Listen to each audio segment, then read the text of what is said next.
That was a very insightful discussion into the implications of tech regulations in Australia.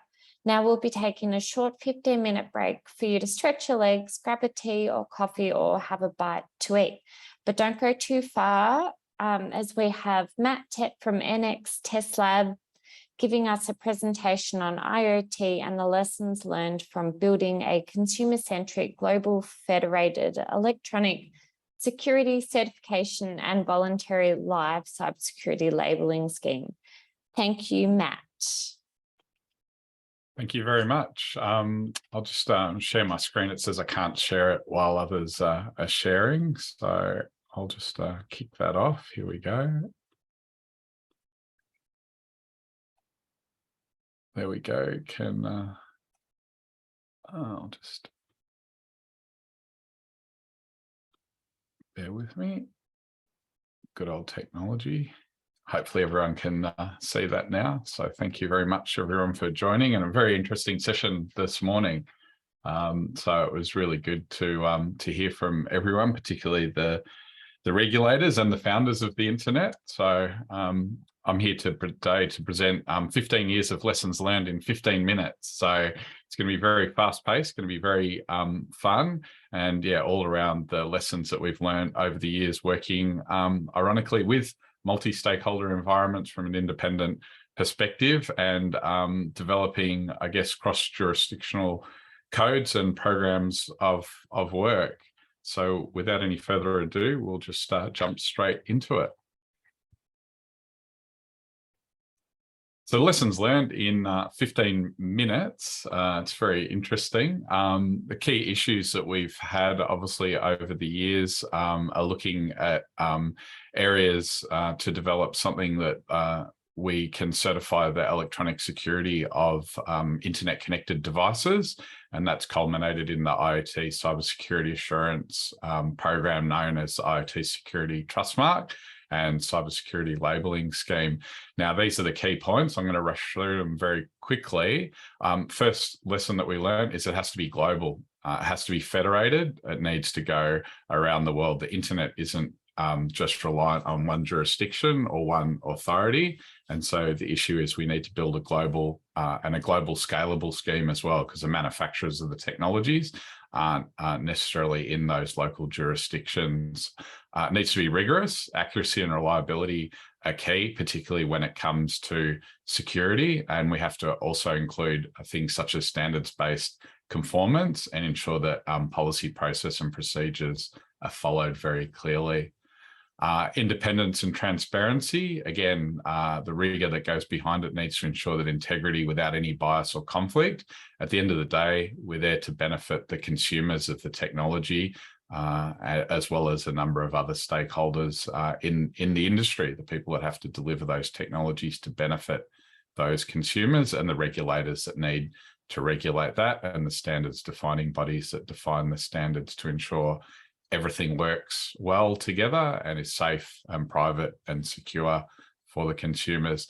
Longevity of the scheme, it needs to go beyond just normal public policy. It needs to be something that can endure, that we can get behind as a community, and make sure that it has no single point of failure or no government, single government policy that it's sensitive to. It needs to be scalable, as I said. It needs to be global. It needs to go around the world, and we need to ensure that we have consistent global coverage with the scheme, and that that's an open marketplace that all stakeholders can participate in equally. We also need to look at value and timeliness. The vendors don't want a cost of compliance, a high cost of compliance, as we've seen with other cybersecurity certification programs such as Common Criteria, and timeliness. You can't take 12 months to certify or pass through the conformance assessment process. Has to have low impost, again, on the manufacturers. We don't want manufacturers filling in hundreds of pages of forms to submit. And it also has to have a currency. So the issue with a lot of binary labeling schemes, a lot of people put it against nutrition labels or things like the power consumption labels. They're easily measurable and technically standardized for the duration of that product. The problem with security is you're only as secure as the day you're in it. and tomorrow there might be a vulnerability which is discovered and released, and then the product isn't secure. So you've got to make sure that the labeling scheme itself is actually live and not a binary label. And it needs to be innovative. It's not as simple as it seems. It's taken us 15 years to get to this point. We started this journey back in 2006, and we're still on that journey. And so this is a really little distilled, condensed version of all those lessons learned. And as I said, multi-stakeholders. There's so many stakeholders. So consensus in 2019, the UK, US, Canada, Australia, and New Zealand, collectively known as the Five Eyes, released a joint statement of intent, which was signed by all 5 of their ministers, which essentially acknowledged the fact that IoT or connected devices security is a global issue. They have an expectation that manufacturers will incorporate security by design, and then also actively seek out opportunities to enhance trust and awareness with their consumers for those IoT devices in those nations. They also went on to say security isn't the remit of the government. They can't provide assurance for security around these products, and it's a industry initiative. Industry needs to step up and self-regulate or self-control.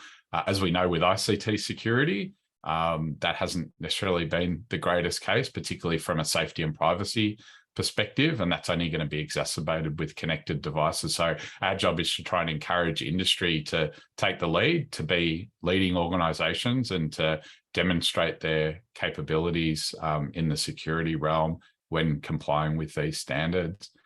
In 2022, so earlier this year, the World Economic Forum issued a call for a global consensus on what constitutes good IoT or connected cybersecurity baseline measures. There are over 400 signatories for that. The issue is there's a lot of standards, there's a lot of regulations, there's a lot of governments making noises about beating the stick rather than beating the carrot.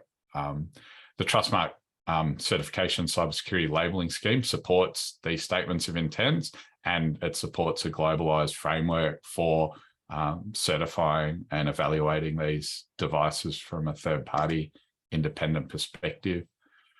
So obviously it's been a hot topic. It's something which we've looked at over a number of years, especially privacy. It's really critical. Many breaches have been made public. We've heard about some of them in Australia, but Australia is not alone. It's global.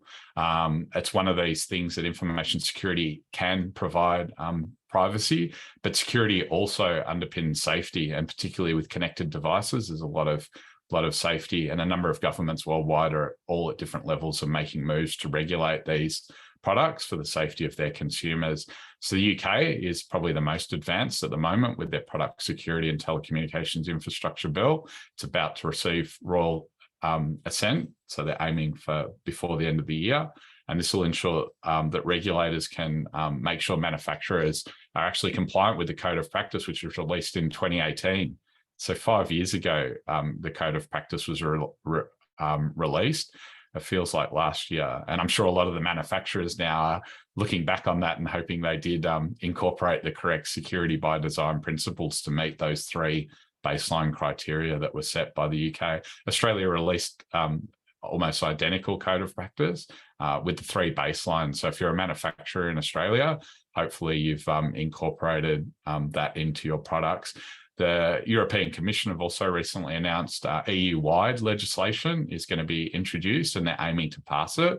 And then within 2 years of that coming into effect, the economic operators and member states will be able to ensure that those requirements are adopted. And the US White House just a couple of weeks ago announced a raft of cybersecurity programs targeted at strengthening America's cybersecurity, including a voluntary label from vendors, starting with the most common and most at-risk technologies, which are routers and home cameras, which they're aiming to deliver the most impact most quickly. This is the fine print. Don't worry, I'm not going to read out all these standards. So standards, recommendations, guidelines, and codes. As I said, World Economic Forum's called for a consensus on what constitutes the best practice or good practice. My opinion is there's no best practice when it comes to security, just good practice. And at the moment, the leading standard is EN 303645, which is what we've based our conformance program around, but we've also built the framework to be agnostic. So there might be an ISO which comes up, there might be other consolidated standards from other jurisdictions and standards defining bodies, which supersede or evolve over time. So again, talking about longevity, we're not locked into one standard. Currently, the standard is EN 303-645. The one good news is none of these standards contradict with each other. So at the moment, so with any luck, we'll be able to get some consensus on what does constitute good baseline standards. But as you can see, many government departments and agencies, even there's a number of vendors which have launched their own self-attestation programs, which are great. At the end of the day, it means the vendors are starting to place emphasis on that. So the evolution, it became obvious with the Internet of Things that a globally applicable cybersecurity conformance certification framework was required. And in 2012, we continued the work that we'd started in the UK in 2006. And in 2016, we shifted that focus to the Internet of Things and connected products. So we developed the whole governance policies, procedures that comprise the IoT Security Trustmark certification voluntary labeling scheme through that experience. Integrity, scalability, longevity, and neutrality are the key tenets of the Security Trustmark scheme, and it ensures it engenders trust by the maintenance of clear integrity through the independence and transparency, which is achieved through that federation with distinct functional, organizational separation of duties, roles, and responsibilities. So again, multi-stakeholder, there's many moving parts, there's many stakeholders which are involved. It's not just one organization or entity, and it's all brought together through the Trustmark scheme itself. It's totally compliant with the NIST SP 2001 and 2 requirements, which cover the key principles for cybersecurity assurance. And most assurance programs cover requirement determination and attestation. So when we're talking about things like calories on nutrition labels or energy consumption on televisions or white goods, but security also covers surveillance. And that's the fact that what about the assurances next week? It's all good to be certified this week, but next week there could be vulnerabilities, and we've covered that off. It's imperative that we don't convey a false sense of security to the consumers or users, and therefore surveillance is critical. So we do have a section in the scheme where it's constantly surveilling the vendors' products who have been certified, and we use a traffic light system to ensure that they remain compliant and they remain within the scheme. So green, when you look at the QR code, means that they're currently certified. And here's an example of the label and the nutrition label, which goes along with it. The QR code gives you a green, certified, and amber, suspended, if they've had a vulnerability which has been identified and they're in the process of remediating it, or red, if they've either expired or their certification has been cancelled because they can't remediate a vulnerability which has actually been found in their product. So we ensure good practice in security. Next steps is we're currently harmonizing it. This is a good platform to be able to harmonize it internationally. So I come back from US and UK, where we've been talking to various stakeholders, and we're also seeking parties which are interested in becoming host jurisdictions in different areas in international territories, as well as accredited test facilities. It's a marketplace for Security Trustmark accredited test facilities to actually get on board and help us with our mission. So we've delivered a third-party conformity assessment certification and live cybersecurity labeling scheme, which is global. It's independent. It's got a recognizable level of assurance that providers and manufacturers can make about their products, that they've been independently evaluated and conform with the internationally established baseline security requirements. And it's a neutral, independent global scheme which supports the social benefit of IoT for good. At the end of the day, consumers need to benefit from technology. So thank you, everyone. That's time.